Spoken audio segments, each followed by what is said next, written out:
Estos son los estadios de insuficiencia cardíaca que teníamos en cuenta hasta antes de los nuevos consensos, y de acuerdo al estadio que deberíamos hacer en ese momento. En el estadio, los pacientes, obviamente, que estaban en riesgo, hay que tratarles la hipertensión, hay que tratarles la diabetes. El paciente que tenía daño estructural seguramente iba a beneficiarse con la administración de inhibidores de la enzima convertidora, y ya en estadio C, el uso de beta bloqueante, el uso de inhibidores de la enzima, y luego, más allá, arriba, en estos escalones, estaban los antagonistas de la aldosterona. En el camino, la revascularización, la resincronización cardíaca, etcétera, etcétera. Y cuando el paciente estaba en el último estadio, en el estadio más avanzado, el uso de inotrópicos, trasplante. Sin lugar a dudas, los estudios sobre los fármacos que hoy utilizamos en insuficiencia cardíaca marcaron un antes y después de el diagnóstico y tratamiento de la insuficiencia cardíaca. Cuando se publica este estudio, el consenso, allá en el 1987, se vio que el uso de inhibidores de la enzima convertidora disminuía la mortalidad en un 40% cuando se comparaba con el placebo. Más tarde, ya habían pasado unos años, aparece publicado el estudio CIVIS-2, en este caso con el uso de bisoprolol, y aquí también se observó que había una disminución de la mortalidad en los pacientes que usaban beta bloqueante. Más tarde aparece el estudio RALES, que es el estudio del uso de espironolactona, un antagonista de la aldosterona, que también redujo en un 35% la mortalidad en estos pacientes. Estas son sugerencias, estas sugerencias hechas por los cardiólogos europeos en el Journal, en European Heart Journal, y donde ellos ponen que en el paciente con insuficiencia cardíaca que están asintomáticos y tienen una disfunción ventricular izquierda e historia de infarto, tienen que recibir inhibidor de enzima 1A.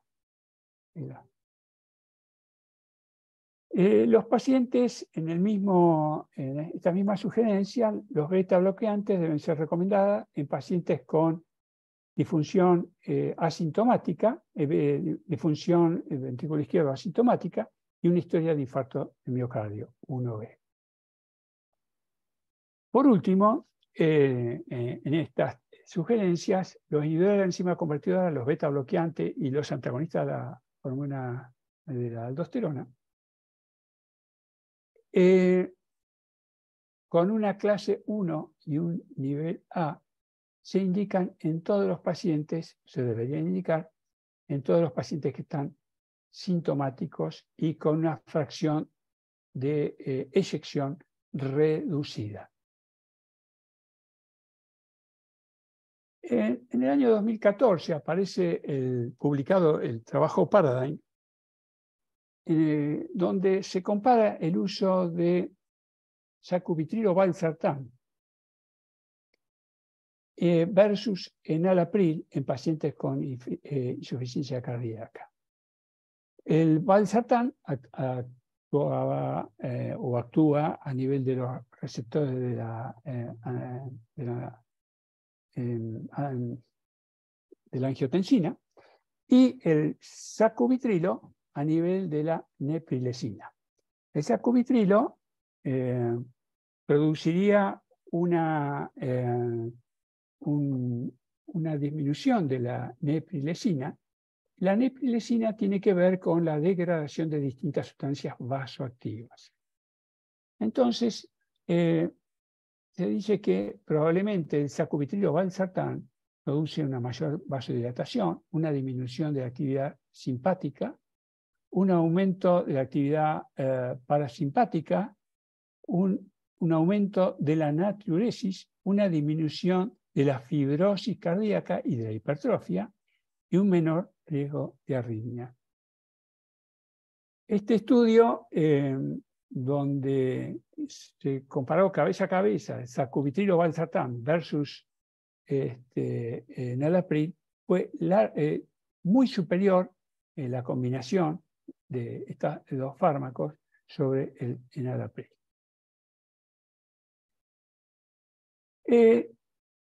También se hicieron estudios usando este tipo de drogas en el estudio Pioneer en pacientes con insuficiencia cardíaca descompensada aguda, no en la crónica. Y lograron ver que los pacientes con insuficiencia cardíaca, al utilizar este tipo de drogas, disminuían el péptido natriurético, mucho más lejos en cuantía que el enalapril. Bueno, que hoy debemos usar la terapia cuádruple, no hay ninguna duda. Esto se venía hablando desde el año 2020. Hubo algunas sugerencias de la Sociedad Europea de Cardiología, también de la Colegio Americano de Cardiología y de nuestras sociedades. Y ahora ya se volcó directamente en guías a partir del año pasado. Y las sugerencias son usar la terapia cuádruple, usar las 4 drogas, con una salvedad. Los ARNI, sacubitrilo valsartán, son las drogas que deberíamos utilizar en primer lugar y que obviamente tienen un efecto beneficioso sobre que disminuyen las hospitalizaciones por insuficiencia cardíaca y la mortalidad. Si nosotros no pudiésemos usar los ARNI en primer lugar, deberíamos utilizar los IECA. Y si los IECA, que ya han sido probados por disminuir las hospitalizaciones y disminuir la mortalidad, no los podemos utilizar, ahí recién usaríamos los ADA2. Por eso esta flecha. Los betabloqueantes hay que utilizarlos, 1A. Los pacientes con también la administración de antagonistas de la hormona de la aldosterona, la espironolactona o la eprenona, que es también 1A, y por último los inhibidores de CGLT2 que tienen también clase 1A. Entonces, estas serían las 4 drogas que deberíamos utilizar. Aquí en estas próximas diapositivas son las dosis, y a propósito de las dosis, deberíamos llegar siempre en lo posible a las máximas dosis en cada grupo de drogas. Por ejemplo, acá en enalapril, 2 veces por día, 10 a 20 sería, lo máximo sería 40 miligramos por día. Habría que intentar llegar si el paciente no tiene efectos adversos. En el grupo de los beta bloqueantes, si bien por ahí la guía del Colegio Médico Americana nos sugieren estas 3, bisoprolol, carvedilol y metoprolol, la Sociedad Argentina de Cardiología, con suficiente fundamentación, también nos sugiere que podemos incluir el nebivolol. Bueno, y después los diuréticos, cuando el paciente tiene una insuficiencia cardíaca con fracción de eyección reducida, tienen indicación cuando tienen sobrecarga. Si no, no hay que administrarlos. Y ahí tenemos los distintos diuréticos que podemos usar. Obviamente que en situación de alarma tenemos que usar la vía endovenosa y luego podemos utilizar las vías orales.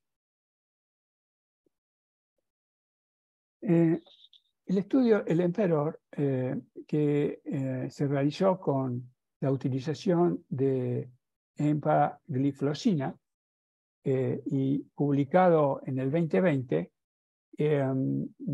realmente nos confirmó que su utilización reduce la muerte cardiovascular y las hospitalizaciones por falla cardíaca luego de un término de 16 meses de administración, con un hazard ratio de 0,70.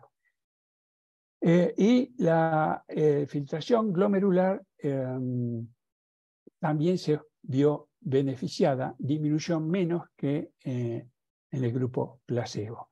Así que este estudio ayudó a tomar una de las decisiones de incluirlo dentro del tratamiento como la cuarta droga. Si bien ya la dapagliflozina también había tenido resultados muy parecidos.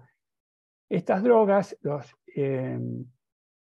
actúan sobre el sistema cardiovascular en general, a nivel vascular, disminuyen la presión arterial, no disminuyen en demasía, pero mínimamente hay una reducción. Hay una disminución de la rigidez arterial. A nivel renal favorece el funcionamiento renal y ya muchos de ustedes deben conocer que también se han hecho estudios con este tipo de droga en pacientes con enfermedad renal crónica y han tenido efectos tremendamente beneficiosos, por lo cual también se usa hoy por hoy en la patología renal. Los efectos cardíacos y, por último, efectos metabólicos. Habría una pérdida de peso, por ahí no es muy importante, pero los pacientes pueden perder peso e incluso disminuir en algún grado la esteatosis hepática.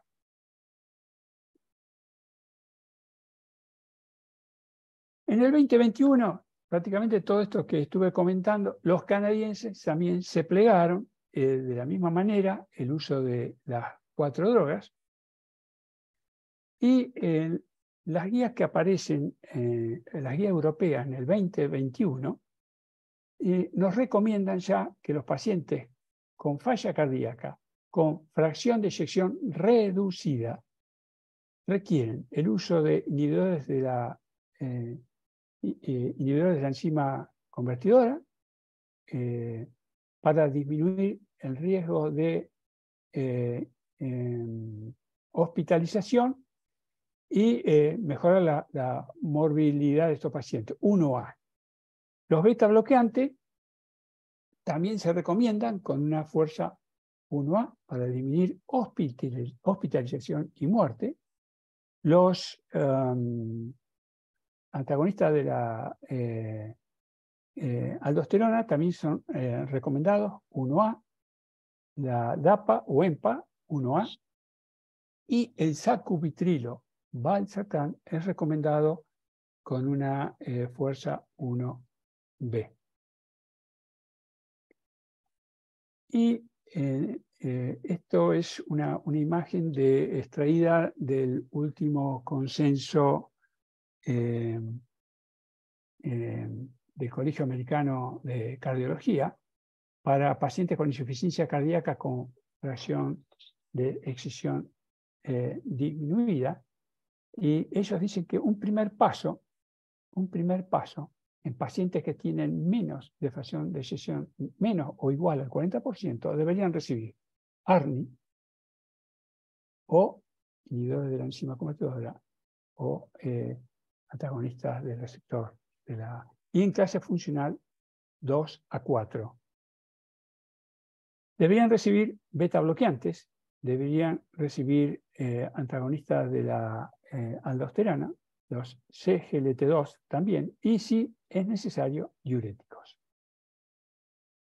Ahora, ¿qué pasa? Yo le doy esta medicación al paciente, estos fármacos, y puede que el paciente quede con una persistencia de esa fracción de eyección, pero también puede ser que mejore y pasa a otro estadio.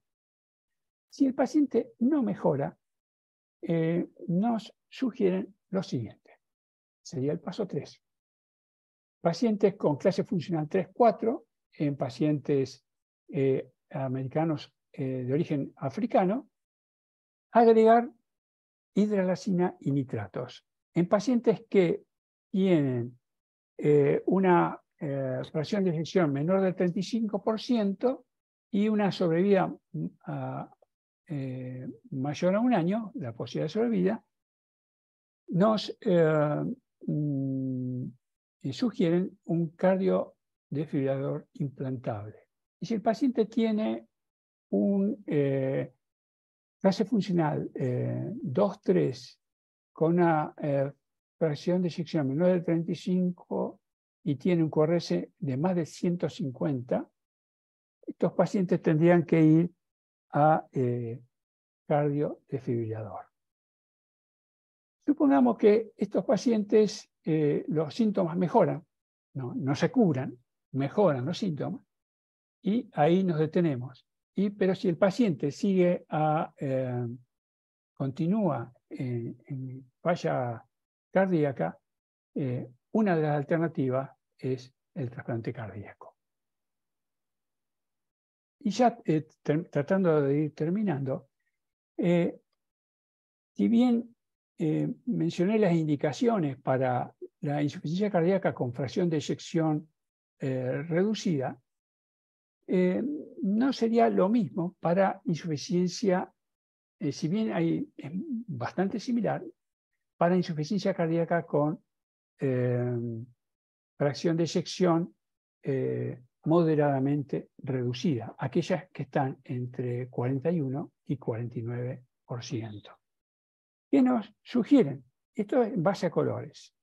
El verde significa que el diurético sí o sí tenemos suficiente evidencia como para utilizarlo si es necesario, y ya la evidencia debe ser aquí una recomendación 2A, acá tenemos 2A, 2B, 2B, 2B, para el uso de los CGLT2 inhibidores, para el uso de inhibidores de enzima convertidora, el uso de los ARNI, de los antagonistas de la aldosterona y para el uso de los beta bloqueantes.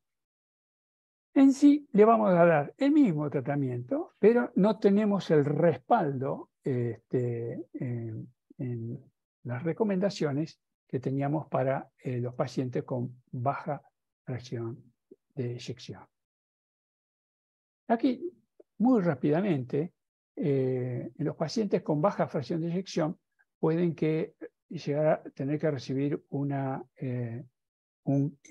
cardiodefibrilador.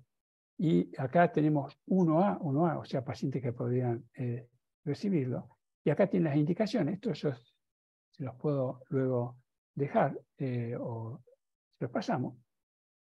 Lo mismo la terapia de resincronización cardíaca en insuficiencia cardíaca, que se debería utilizar cuando los pacientes tienen una fracción de eyección menor del 35%, con QRS, con una imagen de bloqueo rama izquierda y con QRS mayor de 150. Ahí tenemos una recomendación 1A sin duda. Las otras recomendaciones son 2B, 2B, 2B.